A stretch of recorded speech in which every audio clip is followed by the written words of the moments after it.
예전에 젊은이들 사이에서 이런 유머가 유행한 적이 있었다고 합니다. 교통사고가 나서 한 버스에 타고 가던 많은 승객이 죽었는데 그때 누가 가장 억울하게 죽었는가 하는 좀 엉뚱한 내용입니다. 첫 번째는요, 96번 버스를 타려고 했는데 69번을 잘못 보고 탄 사람이라고 합니다. 두 번째는요, 결혼식이 내일인 총각이라고 합니다. 세 번째는요, 버스가 급하게 출발하려고 하는데 간신히 달려와서 탔던 사람이라고 합니다. 네 번째는요, 졸다가 내려야 되는 데서 깜빡하고 못 내린 사람이라고 합니다. 그냥 우스갯소리로 만든 얘기이지만은요, 웃고 넘기지 못할 어떤 진실이 거기에 담겨 있다고 할 수가 있습니다. 그건요, 그런 비극이 지금 우리가 살고 있는 세상에 그냥 보편적으로 일어나고 있다라는 것이지요. 사람들은 많은 비극들을 경험하며 살고 있습니다. 아마 그 중에 가장 큰 비극 중에 하나, 특히 많이 접할 수 있는 그런 비극 중에 하나는요, 불임의 문제일 겁니다. 아이를 낳지 못한다는 것. 이 문맥에서 볼 때 1절에 나오는 출산하지 못한 너는 누구일까요? 우리가 54장 이렇게 앞뒤로 살펴보면요, 그 밑에 보면 제목이 달려있는데 예루살렘하고 나와 있습니다. 바벨론과의 전쟁에서 패배하고 시민들이 많이 사라질 예루살렘 성에 대한 얘기입니다. 전쟁으로 이스라엘 백성들이 많이 죽고 또 포로로 잡혀가기 때문에 예루살렘 성이 텅 비어버릴 것에 대해서 얘기하고 있는 것입니다. 자, 그런데 성경에서 예루살렘이라고 할 때는요, 우리가 알고 있는 예루살렘 성 그 자체를 얘기할 때도 있고요, 조금 더 확대해서 예루살렘을 수도로 하고 있는 남쪽 유다 나라를 얘기할 때도 있고요, 조금 더 확대해서 남쪽 유다, 북쪽 이스라엘 합해서 전체 이스라엘을 얘기할 때도 있습니다. 그러니까 예루살렘 하고 나올 때는 이게 좁은 뜻인지 중간 뜻인지 넓은 뜻인지 살펴봐야 된다라는 것입니다. 어쨌거나 이것은요, 모두 다 중요한 부분으로 전체를 표현하는 그런 비유법입니다. 가끔 말씀드립니다. 농번기에 굉장히 일할 사람이 많이 필요할 때 일손이 필요하다 그러잖아요. 손만 보내면 안 되지요. 사람이 와야 되지요. 그런데 농번기에 가장 많이 일하는 것은 손이잖아요. 그래서 일할 사람이 필요하다 대신에 그 사람의 가장 중요한 부분 중에 하나인 손을 통해서 손이 필요하다라고 얘기를 하는 것이지요. 예루살렘이라는 단어도 그처럼 좁은 뜻, 중간 뜻, 넓은 뜻 세 가지로 막 성경에서 쓰이고 있으니까 무슨 뜻인가 살펴봐야 된다라는 것입니다. 자, 본문이 예루살렘, 남쪽 유다 나라, 또 하나님 백성 전체에 대해서 얘기하는데 그들의 불임에 대해서 얘기하고 있습니다.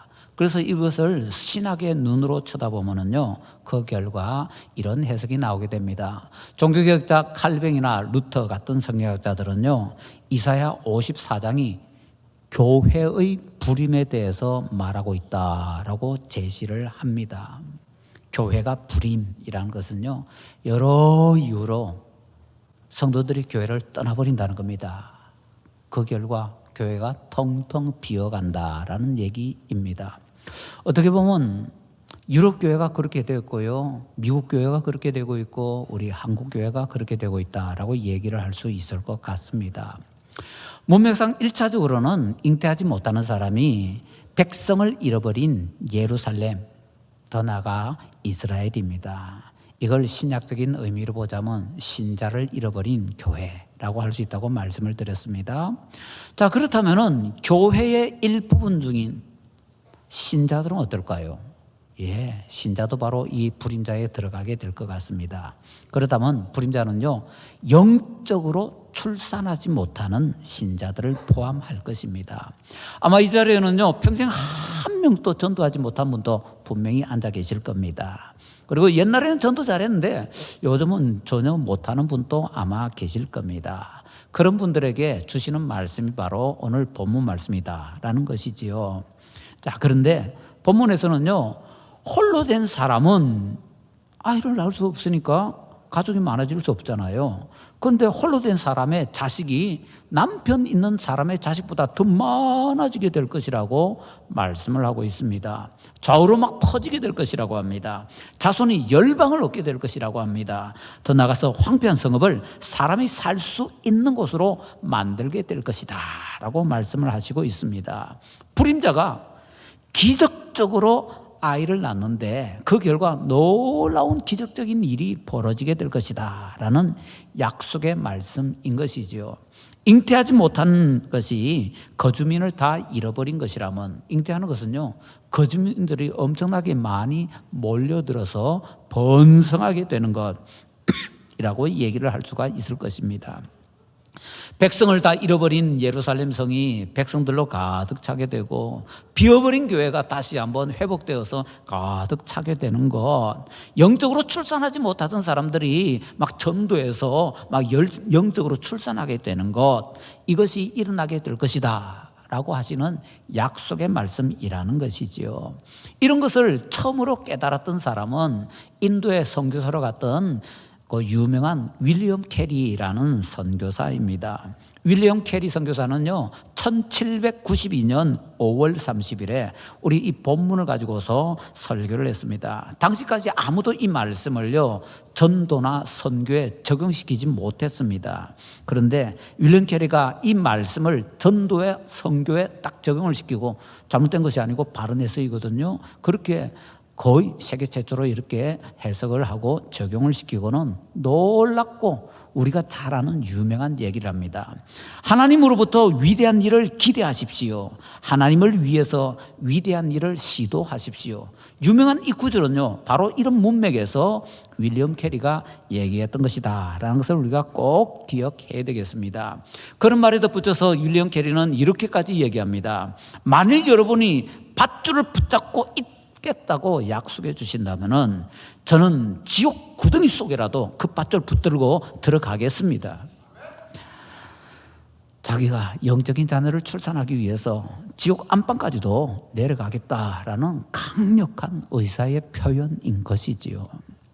우리도 영적인 불임을 이기기 위해서 한 사람이 한 사람을 구원하는 119 대원이 되자 라고 교회 설립 119주년을 맞아서 우리가 지금 전진하고 있습니다. 지금까지 영적으로 전도해서 출산하지 못한 분들은요, 다음과 같은 신뢰를 통해서 한번 소망을 가져보시기 바랍니다. 어느 교회 장로님이요, 평생 단 한 사람도 전도를 못해서 늘 하나님 앞에 송구스러웠다고 합니다. 그래서 마음의 부담을 많이 가지고 기도했다고 하네요. 그런데 어느 날 그 교회에서 부흥회를 하게 되었습니다. 자, 그 부흥회 때 은혜를 많이 받습니다. 그래서 주님, 이제 저도 능력 얻어서 전도하게 주시옵소서 막 기도를 했습니다. 그런데 그 사실을 이제 그 부흥 강사 목사님이 들어서 알게 되었습니다. 강사 목사님이요, 장로님에게 특별하게 이렇게 분부를 했습니다. 부흥회 기간 동안 매 시간 단 한 번도 빠지지 말고 다 참석하시고, 부흥회 끝나는 날 교회 밖으로 나가서 처음 만난 사람에게 전도해 보세요. 그래서 이 장로님이 예, 알겠습니다. 그러고는요, 그 시간부터 이제 그렇게 하게 해달라고 하나님께 계속 기도를 했습니다. 부흥회 마치는 날 새벽 기도에 마치고 나서 길거리로 나갔습니다. 가다가 첫 번째 만나는 사람을 향해서 이렇게 소리 질렀습니다. 여보시오, 예수 믿으시오. 전혀 모르는 사람인데요, 그 사람이 바로 그 지역에 있는 중학교 교장 선생님이었습니다. 그런데 그 교장 선생님이 그걸 계기로 예수님 믿게 되었고, 그 선생님이, 교장 선생님이 열심히 전도해서 그 학교 선생님들, 학생들, 심지어는 학부형들까지 교회로 막 몰려와서 그 교회가 굉장히 크게 부흥 성장하게 되었다라고 합니다. 자, 이런 일들이 벌어지게 되는데 사람이 상상하지 못하던 그런 일이 마구 일어날 수 있다는 걸 우리가 꼭 기대를 해야 되겠습니다. 자, 그런데요, 1절에서 잉태하지 못하는 사람, 출산하지 못하는 사람, 이제 이 산고나 이런 출산을 겪지 못하는 사람은 문자 그대로 보고서 아기를 못 낳는 사람이라고 보아도 크게 틀린 것이 아닙니다. 비극 중에서도 보편적인 가장 큰 비극 중에 하나는 아기를 낳고 싶은데 아기를 낳지 못하는 것이라고 얘기를 할 수가 있을 것 같습니다. 아기 낳고 싶은데 낳지 못하는 사람의 심정은요, 우리가 안다고 하지만은 사실 잘 모릅니다. 우리가 생각하는 것보다 조금 더 라고 하는 것이 더 맞을 것 같습니다. 그런데 성경 여러 곳에서 하나님께서 그렇게 아기 낳지 못하는 불임자들에게 놀라운 약속의 말씀을 주십니다. 성경에 있는 유명한 불임자들 누가 있나요? 대표적으로 아브라함 사라가 있지요. 또 이삭과 리브가가 있지요. 또 어떤 사람들이 있나요? 엘가나와 한나가 있지요. 마노아와 그의 남편이 있지요. 사가랴와 엘리사벳이 있습니다. 그들의 공통점은 뭡니까? 다 바라던 아이를 낳게 되었다는 겁니다. 아브라함과 사라는 이삭을 낳았고요. 이삭과 리브가는 에서와 야곱을 낳았지요. 엘가나와 한나는 그 유명한 사무엘을 낳았습니다. 마노아와 그의 아내는 삼손을 낳았고요. 사가랴와 엘리사벳은 세례 요한을 낳았습니다. 불임 이후에 출산한 사람들은 다 공통점이 있습니다. 그 공통점은 기적적으로 출산하게 되었다는 겁니다. 그것도 위대한 사람을 기적적으로 출산하게 되었다라는 것입니다. 하나님께서 그들에게 자녀 줄게 약속을 주셨는데 그 말씀이 기적적으로 이루어졌더라는 것이지요. 여기 하나님의 자녀들 가운데에서 아이를 낳고 싶은데 아이를 못 낳는 그런 불임을 겪고 있는 분이 계시다면 그분들에게도 하나님께서 찾아가셔서 이 놀라운 약속의 말씀 이루어 주시기를 간절히 바랍니다. 우리가 다시 본문으로 들어가 봅시다. 잘 생각해 보면요, 불임이라는 것은 그 불임을 겪고 있는 사람들이 겪는 비극 중에서 제일 큰 비극이라고 얘기를 할 수가 있을 것입니다. 그렇다면 이 불임이라는 것을 다시 조금 더 확대해서 생각을 할 수도 있을 것 같습니다.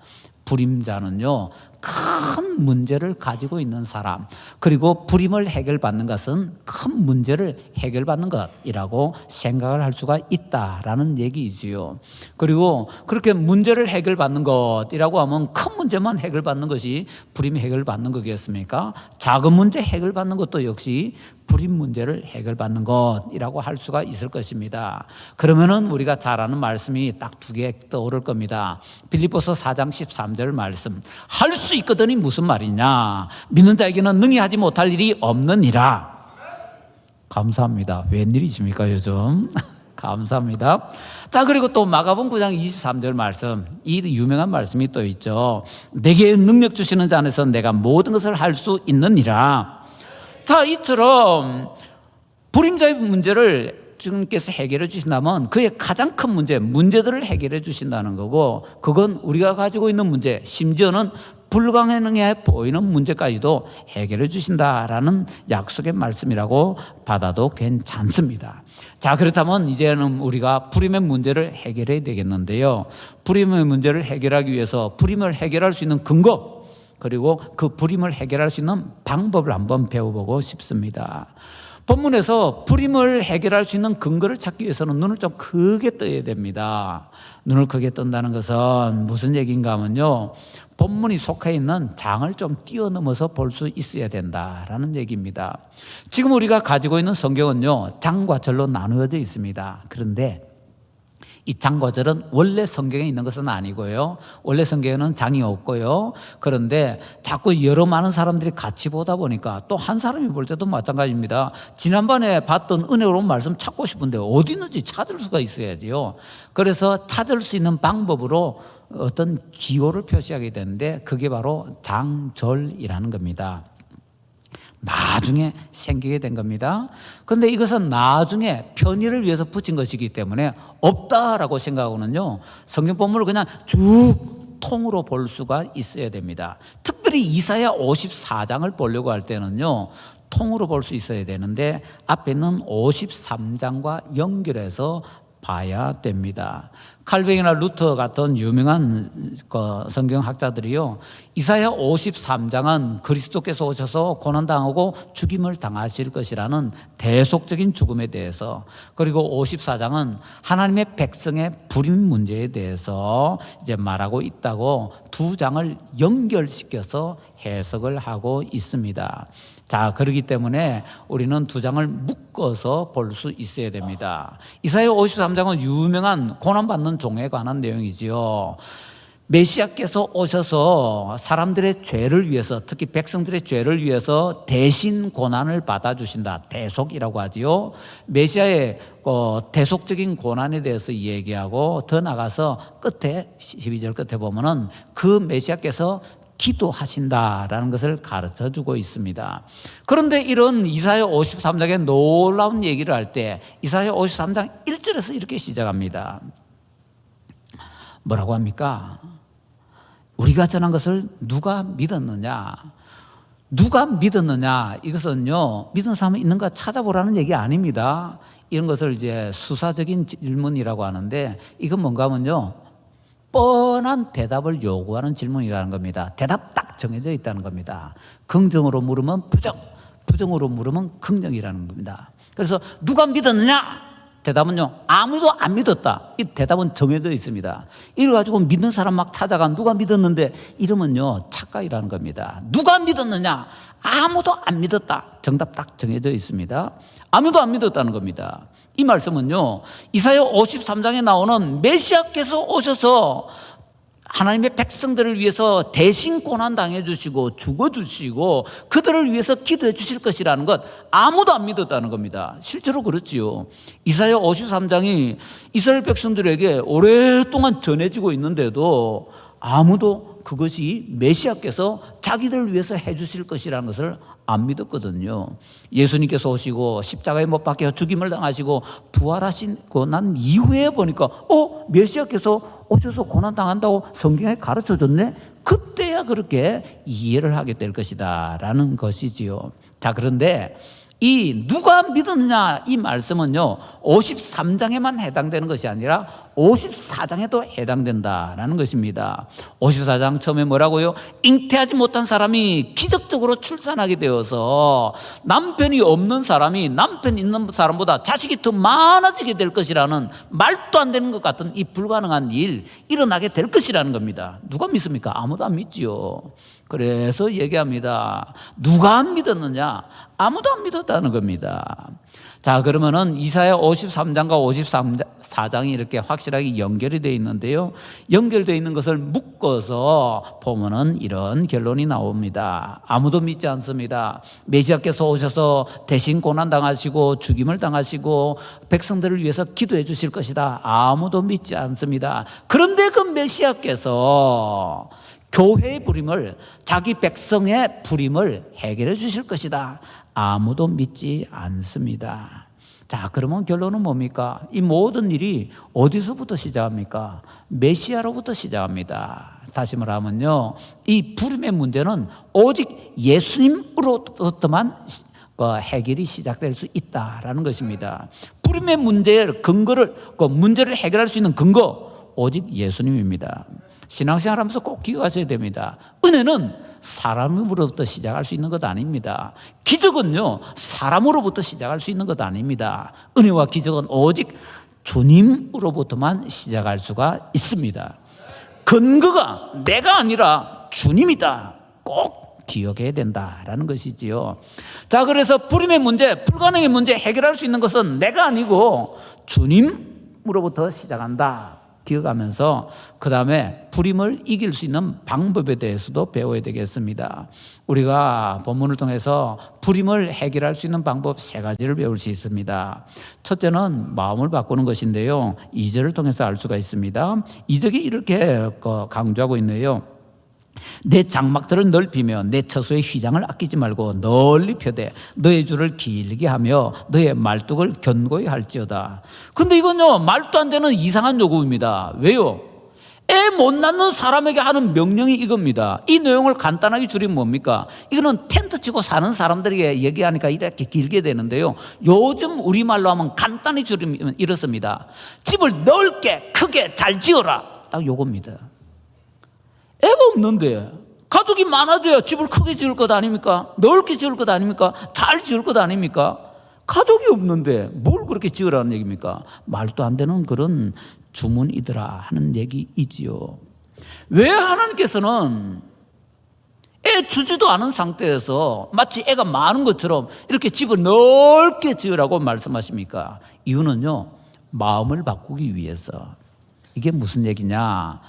독일의 철의 재상 비스마르크가 경험한 것이 우리에게 잘 보여줍니다.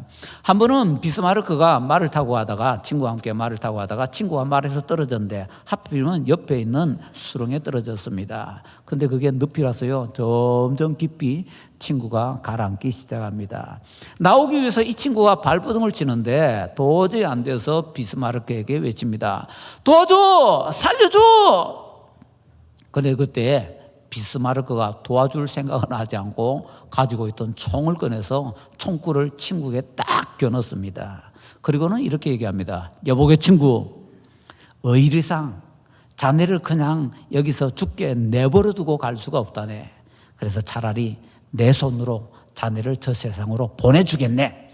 그리고는 총을 막 쏠리고 하면서 총구를 들이대는 겁니다. 비스마르크의 친구가 놀라가지고 그 총구를 피하기 위해서 몸을 막 이리저리 흔들어댔습니다. 한참 흔들다 보니 빠져나올 수 있더랍니다. 이 친구 빠져나오고 나서 비스마르크가 친구에게 이렇게 말했다고 합니다. 여보게, 내 총구가 겨냥했던 것은 자네 머리가 아니라 자네 생각이었네. 머리가 아니라 그 머릿속에 있는 생각을 향해서 겨누었다는 겁니다. 안 돼, 난 죽을 거야 생각하니까 죽지요. 그런데 살고 싶어서 발버둥을 치면서 나 살아야 돼, 살 수 있어, 저 총구 피할 수 있어, 그 생각 하나 가지고 막 몸부림쳤더만 나오게 되더라는 겁니다. 가장 중요한 것이 뭐냐? 생각 바꾸는 것이라는 거죠. 부정적으로 안 돼, 안 돼, 안 돼, 그럼 안 될 수밖에 없습니다. 그래서 가장 먼저 해야 되는 것은 생각을 바꾸라는 거지요. 왜 하나님께서 불가능한 것을 명령하십니까? 생각 바꾸라는 겁니다. 그 다음에 두 번째로는요, 앞에 있는 53장 12절을 통해서 우리가 배울 수 있는데, 말씀 붙잡고 기도하기입니다. 먼저 안 된다라는 생각을 버리고 마음을 바꾸었다면요, 그 다음에는 기도해야 됩니다. 아니, 하나님의 백성들에게 구원을 주시고 은혜 베풀어 주시기 위해서 예수님께서 기도하신다고 합니다. 은혜 주시려는 분이 기도하신다면 은혜 받을 사람은요 더 기도해야 되는 거지요. 사실은 우리가 문제를 해결하는데요, 고전적인 정답 그게 제일입니다. 그냥 기독교인들에게 문제 해결하려면 어떻게 돼요? 말씀과 기도입니다. 예, 그게 정답입니다. 마음을 바꾸었다면요, 말씀 붙잡고 기도해야 됩니다. 불임자에게 노래 부르라고 해야 되는데 불임자가 불러야 되는 노래는요 말씀 붙잡고 하는 기도입니다. 그것을 성경에서 불임 문제 해결받은 사람이 잘 보여주고 있습니다. 성경에서 불임 문제 해결받은 사람 치고 하나님의 말씀 듣지 못한 사람이 있습니까? 하나님의 말씀 듣고서 기도 안 한 사람이 있습니까? 다 하나님의 말씀 듣고요, 그 말씀 붙잡고 이루어 주실 줄로 믿습니다 라고 하면서 기도에 나아갔고, 그래서 그들의 그 문제들을 해결받을 수가 있었던 것이죠. 문제 해결받으려면요 하나님의 말씀 붙잡고 기도하는 거 외에 방법 없다라는 것입니다. 자, 이렇게 말씀 붙잡고 간절히 기도할 수 있는 방법 중에 제일 좋은 방법이 뭡니까? 힘들고 어렵지만 새벽 기도입니다. 새벽에 일어나서 기도하는 것이 불가능하다고 많은 분들이 얘기합니다. 그러면요, 그 새벽 기도 자체가 그분들의 불러야 되는 불임자인 노래입니다. 하나님께서는 바로 이런 식으로 문제를 해결해 주십니다. 어떻게 해요? 기도할 수 없는 사람이 새벽에 나와서 기도하게 하심으로써 그것부터 시작해서 문제를 해결해 주신다라는 것이죠. 2000년에 서울대학교 최우수 성적으로 졸업했던 김동환 목사님, 자기의 성공 비결이 새벽 기도회라고 합니다. 제가 사랑의 교회에서 부목사로 있을 때에 제가 새가족반 운영하고 있을 때 그 새가족반에 이 대학생이 쫓아와가지고 열심히 도와줬는데 김동환 목사였습니다. 김동환 목사는요, 서울대에 그냥 들어간 것이 아니고 삼수로 들어갔습니다. 재수도 아니고 삼수로 들어간 사람이 어떻게 최우수 성적으로 졸업할 수 있습니까? 저한테도 계속 얘기했고 나중에 책으로도 출판했지요. 자기의 비결은요 새벽 기도였다라는 것입니다.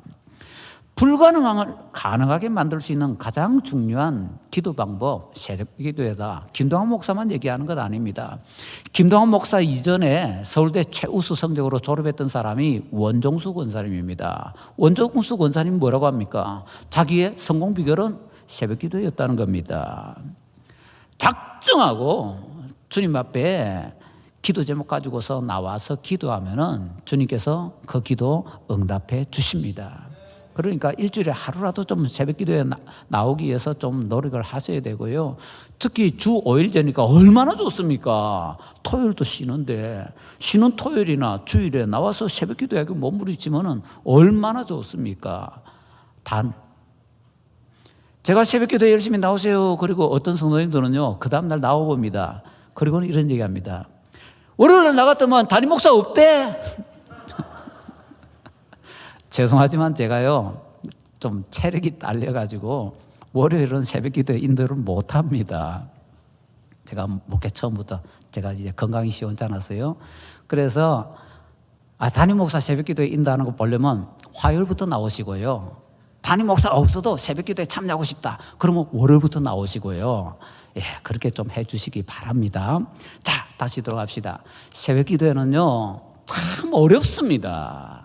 목사들도요, 이것만 없으면 내 목사하겠다 하는 것이 뭐라고요? 새벽 기도입니다. 그만큼 어렵습니다. 그런데 그만큼 어렵기 때문에 이 어려운 것 때문에 하나님께서 얼마나 많은 큰 은혜를 부어주시는지 모릅니다. 자, 일주일에 한 번이라도 특히 토요일이나 주일에 한 번이라도 나오기 위해서 힘써 주시기 바랍니다. 자, 불임 문제를 해결하기 위해서는 세 번째로 우리 2절을 통해서 배울 수 있는 것은요, 불가능해 보이는 것에서 순종할 수 있는 것 찾아서 그것을 순종하기입니다. 2절에 있는 명령 전체가 말도 안 되는 불가능한 거잖아요. 애도 없는데 뭐 집을 넓혀요? 그런데 주님께서 순종하라 라고 명령을 하고 계십니다. 이게 바로 하나님께서 일하시는 방법입니다.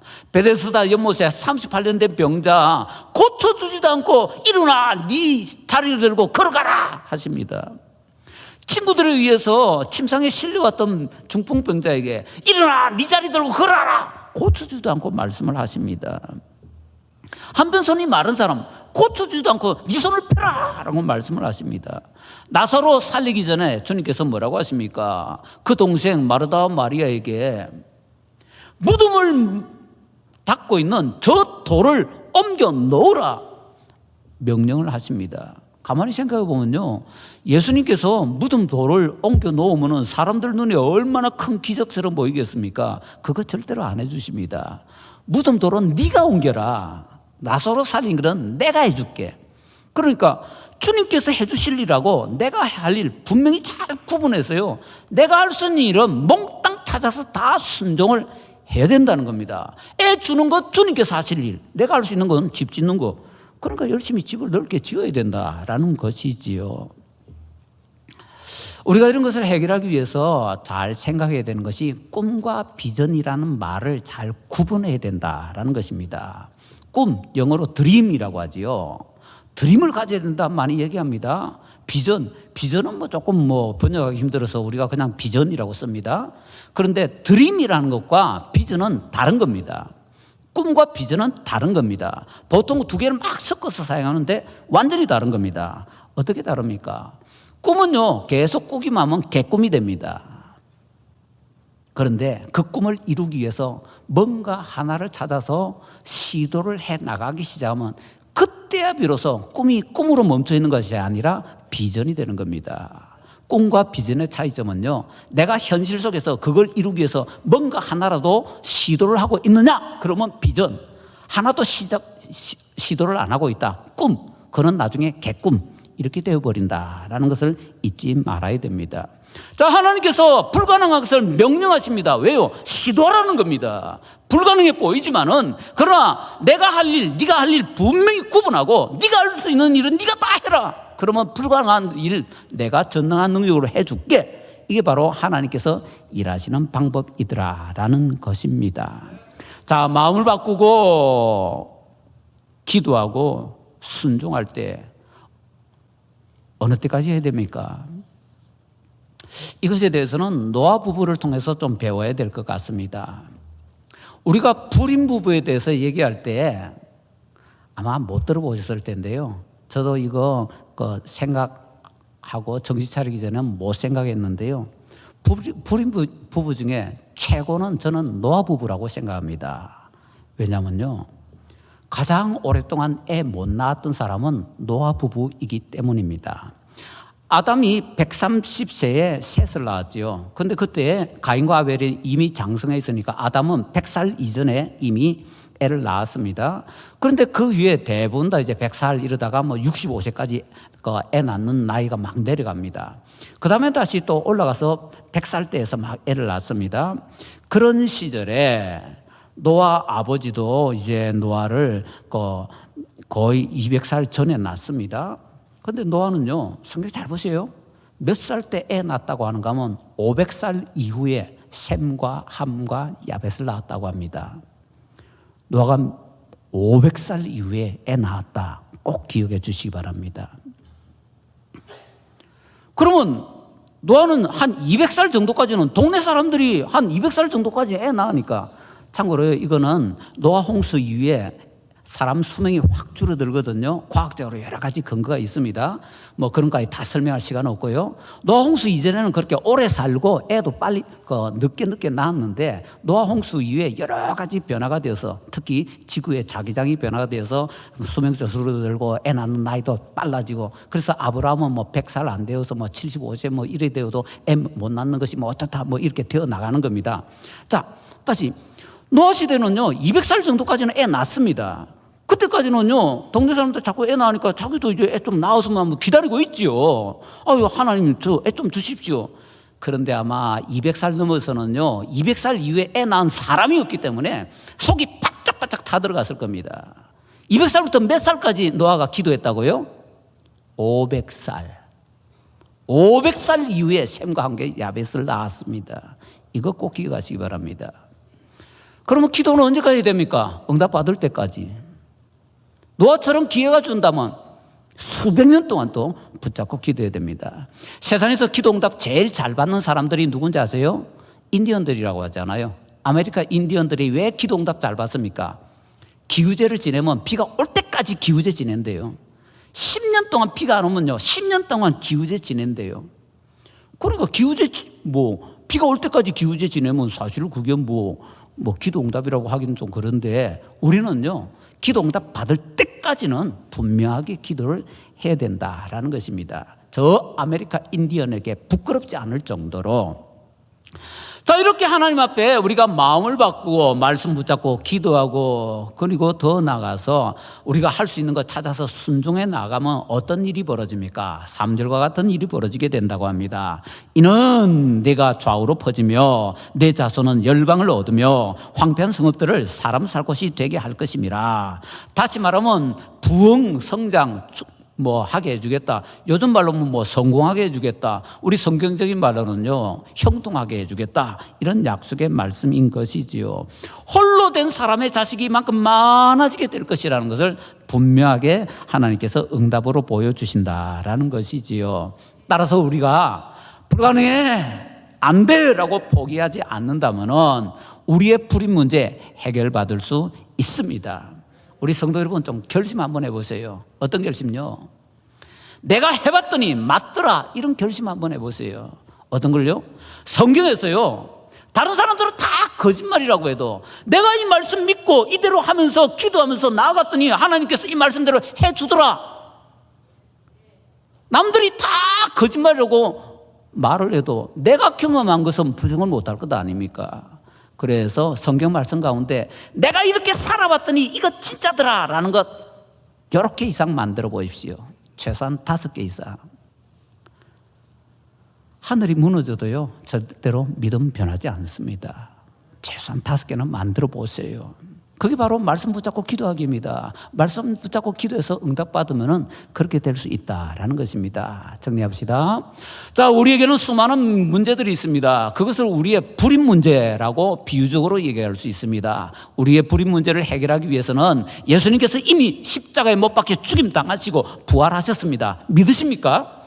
근거는 이미 다 마련됐습니다. 그러면 근거 다 받았으니까 이제 우리가 할 일만 남았네요. 그러면 우리는 어떻게 됩니까? 첫째로는요, 마음을 바꿔야 됩니다. 안 돼, 안 돼가 아니라 하나님께서 나와 함께 하시니까 돼! 마음 바꿔야 됩니다. 두 번째로는요, 말씀 붙잡고 기도해야 됩니다. 마지막으로 세 번째는요, 내가 할 수 있는 일을 찾아서 순종해야 됩니다. 꿈을 갭꿈으로 바꾸지 말고 순종을 통해서 꿈을 비전으로 바꾸고 비전이 내 눈앞에 이루어지도록 만들어야 된다라는 것이지요. 우리 성도님들 남은 인생 이렇게 행복하게 주님 손 붙잡고 걸어가시기를 예수님 이름으로 축원합니다.